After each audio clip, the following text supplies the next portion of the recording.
Abraham Lincoln once said, "If you give me 6 hours of time to chop a tree, the first 4 hours I utilize to sharpen my axe." So, what he's saying is, preparation is the key to achieve any goal.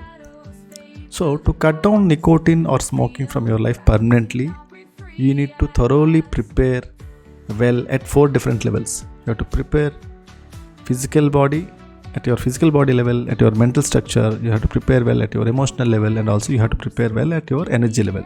With this thorough preparation at all these 4 levels, by doing certain activities and tasks, you can make this journey very easily, joyfully, and permanently. Hi, my name is Sudhir.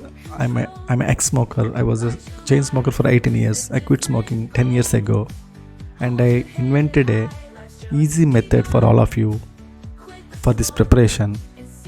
No matter how many times you failed earlier, no matter how many cigarettes or tobacco, what kind of tobacco you use, join this workshop, register here. This is completely free in the weekend, and I'll show you how you can do this, come out of this tobacco or smoking trap permanently from your life. Register now. All the best. Strong heart, face your fear.